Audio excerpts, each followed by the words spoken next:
Salam sejahtera, terima kasih kerana bersama dengan saya di Nazilin Unity Channel. Begitu cepatnya PAS membuat keputusan terhadap 7 kerusi Wakil Rakyat Bersatu yang diwar-warkan bakal dikosongkan dan akan diadakan pilihan raya kecil bagi menghukum 6 orang yang menyokong Anwar Ibrahim itu. Namun demikian, yang menggemparkan kita ialah yang memberikan respon segera ini adalah parti PAS. Apabila PAS kata mereka sedia tanding di 7 kerusi Wakil Bersatu yang berpaling tada. Begitu yakinnya PAS untuk memenang. Sehingga ada yang kata PAS nih belum ditawarkan, dah mula terhege-hege nak ambil pula. Tapi ada juga netizen kata kalau ini terus berlaku, ini menjadi isyarat pertanda baru bahawa PAS dan Bersatu mungkin akan berpecah tidak lama lagi. Bayangkan 7 kerusi yang mahu ditandingi, yang disedia ditandingi oleh PAS ini adalah milik sebenar-benarnya adalah Parti Bersatu. 7 ahli parlimen yang meninggalkan Perikatan Nasional itu ialah yang meninggalkan ataupun memindah sokongan kepada Anwar Ibrahim ialah 7 orang, dan mereka ini semuanya bertanding di atas tiket Parti Bersatu. Jadi dengan kesediaan PAS mengatakan mereka sedia menandingi atau bertanding di 7 kerusi Wakil Bersatu yang berpaling tadah ini menjadi satu persoalan. Adakah Perikatan Nasional mampu bertahan lebih lama? Karena awal-awal lagi sudah mula dilihat oleh netizen, dapat dikesan bahawa PAS mula merebut kerusi Bersatu. Konflik mula berlaku. Perebutan kerusi mungkin tidak akan dapat dielak apabila PRU 16 akan datang diadakan. Jadi kata mereka, adakah Bersatu akan merajuk lalu meninggalkan Parti Perikatan Nasional atau memecat saja Parti PAS? PAS sedia bertanding di 6 kerusi parlimen dan 1 kerusi Dewan Undangan Negeri yang dijangka akan dikosongkan susulan tindakan Wakil Rakyat Bersatu yang mengisytiharkan sokongan kepada kerajaan pimpinan Perdana Menteri Anwar Ibrahim. Mursidul Ampas Hashim Jasin berkata, berdasarkan Akta Lompat Parti 2022, pilihan raya kecil PRK akan diadakan dan partinya bersedia untuk meletakkan calon jika bertanding mandat untuk diberikan mandat untuk bertanding. Saya juga yakin dalam suasana muhibah dalam komponen parti-parti PN, kita dapat selesaikan isu calon itu dengan sebaik-baiknya, kata beliau menurut laporan Harak Haderi.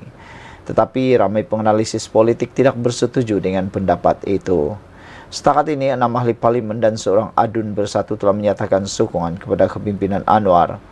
Mereka ialah Syed Abu Hussein, Muhammad Azizi, Hanafi Zakaria, Zulkafli Hanafi, Zahari Kecik, Iskandar Zulkarnain dan Suhaili Labuan. Manakala adun yang terbabit pula ialah Abdul Rashid Ashari, datang daripada kursi Dewan Undangan Negeri Selat Kelang. Susulan itu pada 2 Mac lalu, Bersatu memindah perlembagaan parti dalam usaha untuk menghalang wakil rakyatnya berpaling tada pada masa hadapan. Sehubungan itu, Ketua Penerangan Bersatu Razali Idris berkata, keahlian 6 ahli parlimen dan seorang adun parti itu yang berpaling tada telah tergugur dengan secara otomatik. Tegas Razali, mereka juga perlu mengosongkan kerusi kawasan masing-masing dan tidak mampu menunggu surat pemecatan. Mengulas lanjut, Hashim berkata PAS yakin peluang untuk PN menang lebih cerah sekiranya perlu menghadapi PRK. Pilihan raya ini sudah menjadi adat. Ada yang kalah dan ada yang menang. Kita juga sudah bersedia untuk kekuatan jentera kita jika berlaku PRK, kata beliau lagi. Berapa komen daripada netizen berkait dengan isu ini ialah Black Hawk kata, dah mula tunjuk tamak lebay PAS, lebay Hashim, mengapa Bersatu cuma layak tukang pacak bendera, kata beliau. Black Panther kata no problem lah Tuan Lebay. Dengan berbesar hati kami mengusulkan satu pilihan rek kecil di kecil pusingan awal diadakan dalam PN. Siapa menang, siapa turun padang berentak dengan PH atau UMNO. Sudi kapas berkorban dan ganti Muhyiddin, kata Red Mouse. Maknanya mereka sanggupkah untuk berkorban atau bersatu sanggupkah berkorban?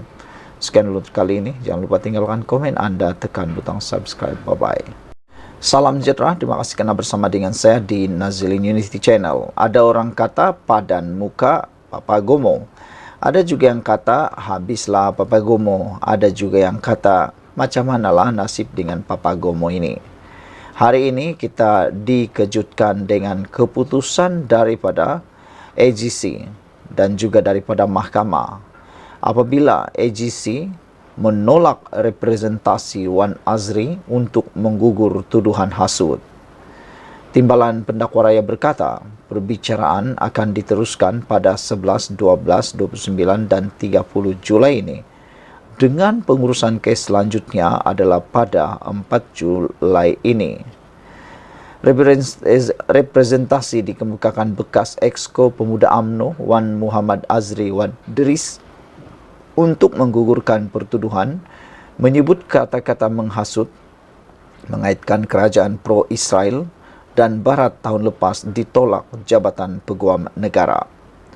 Perkara itu dimaklumkan Timbalan Pendakwa Raya Depa Nair Tevarhan kepada Hakim Mahkamah Session Siti Aminah Ghazali dalam prosiding sebutan bagi mengetahui status representasi dikemukakan Wan Azri atau papagomo pada 41 pada 5 April lalu. Berhubung representasi dikemukakan tertuduh pada 5 April lepas, arahan yang diterima daripada AGC pada pagi ini adalah meneruskan kes. Representasi tertuduh ditolak, kata Depa. Sementara itu, Timbalan Pendakwa Raya Kalmiza Saleh berkata pihaknya menyerahkan beberapa dokumen berkaitan perbicaraan kepada pihak pembelaan dan memohon tarik pengurusan kes dalam masa sebulan bagi menyerahkan baki dokumen. Peguam Logan Eskandar Abdullah yang mewakili Wan Azri atau papagomo mengesahkan perkara itu. Sehubungan itu, Siti Aminah berkata, kes akan diteruskan dengan perbicaraan pada tarikh ditetapkan sebelum ini, iaitu pada 11, 12, 29 dan 30 Julai, serta menetapkan tarikh pengurusan kes selanjutnya ialah pada 7 Julai ini. Pada 8 Januari lalu, Wan Azri mengaku tidak bersalah atas pertuduhan menyebut kata-kata menghasut, mengaitkan kerajaan pro-Israel dan Barat di Facebook.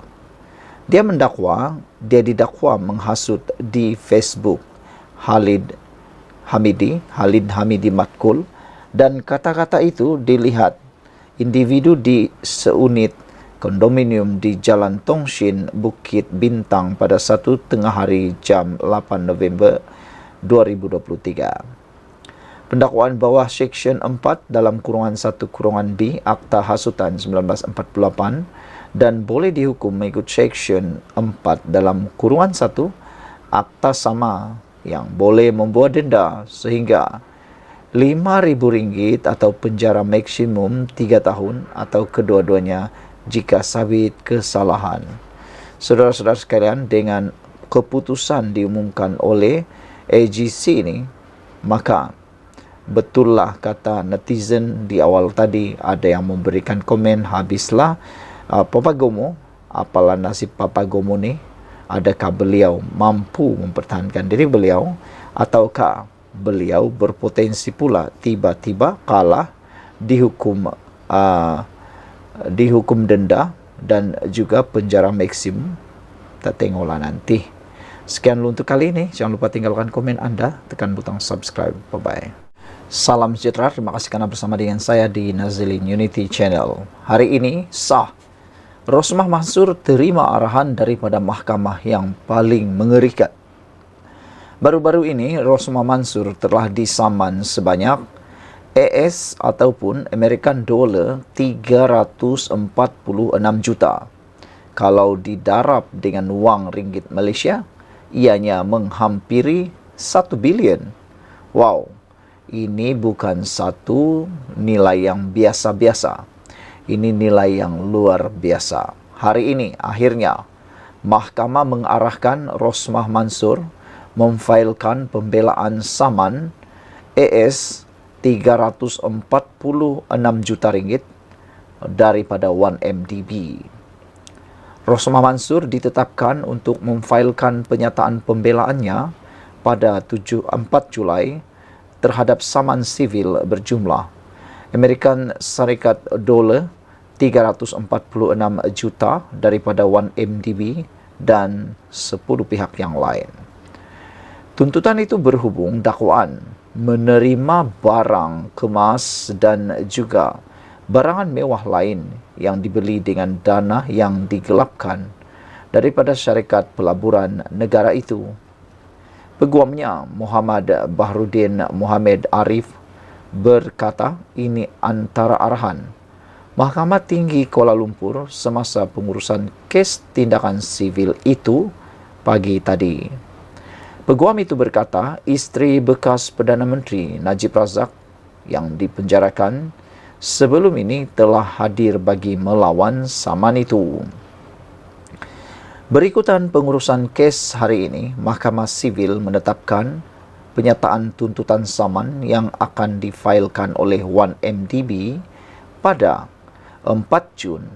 Pembelaan oleh Rosmah difailkan pada 4 Julai dan jawapan oleh 1MDB kepada pihak pembelaan pula akan difailkan pada 2 Ogos. Pengurusan kes seterusnya melalui Zoom adalah pada 14 Jun, kata peguam itu kepada Malaysia Kini. 1MDB dan 10 pihak terbabit atau tersebut memfailkan writ saman di Mahkamah Tinggi Kuala Lumpur pada 9 Mei lalu dengan menamakan Rosmah Mansur sebagai defendant pertama dan Shabnam Naredas Daswani sebagai defendant kedua. Menurut salinan writ saman itu, pelanatif mendakwa Rosmah menerima ribuan barang kemas, jam tangan dan beg tangan yang ditulis atau dibeli oleh Shabnam dengan menggunakan wang yang didakwa diselewengkan daripada 1MDB dan pelanatif yang lain. Selain itu, 1MDB, 4 lagi pelanatif adalah subsidiari syarikat itu, iaitu 1MDB Energy Holdings Limited, 1MDB Energy Limited, 1MDB Energy Langat Limited, dan Global Diversified Investment Company Limited. Pelanatif yang lain adalah bekas subsidiari 1MDB SRC International Sdn Bhd dan 5 syarikat yang dalam proses pembubaran, iaitu Affinity Equity International Partners Limited, Alson Change Holding Limited, Break Rock Commodities Global Limited, Blackstone Asia Real Estate Partners Limited, dan Brightstone Jewelry Limited. Pelanatif mendakwa premis tuntutan mereka adalah tuntutan proprietari berequity dan atau penerimaan harta amanah atau hasilnya yang dapat dikesan yang tidak berpatutan atau diketahui penerimaan yang diketahui dengan atau bantuan tidak jujur dalam pecah amanah atau pelanggaran kewajipan fiduciary bantuan tidak jujur dan atau pengayaan tak patut.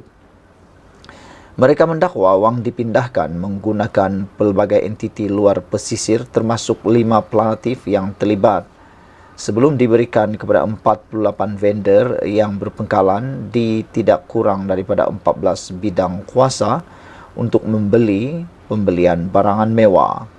Sebanyak 320 bayaran sedemikian berjumlah AS dolar 346 juta 10,489 juta AS dolar telah dibuat dakwa mereka. Selain menuntut arahan agar Rosmah membayar lebih AS 346 juta kepada mereka. Pelanatif turut memohon mahkamah antaranya agar mengarahkan defendant untuk membayar ganti rugi atau pampasan berequity yang ditetapkan mahkamah, ganti rugi keterlaluan dan atau ganti rugi teladan serta relief lain yang dirasakan sesuai oleh mahkamah. Sekian dulu untuk kali ini. Jangan lupa tinggalkan komen anda untuk isu kali ini. Mampukah Rosmah Mansur membayar US dollar 346 juta ini kalau beliau kalah dalam kes ini? Ini jumlah yang sangat besar dan dari mana mau dapat duit sebanyak itu? Sekian dulu, kita jumpa lagi. Jangan lupa tinggalkan komen anda.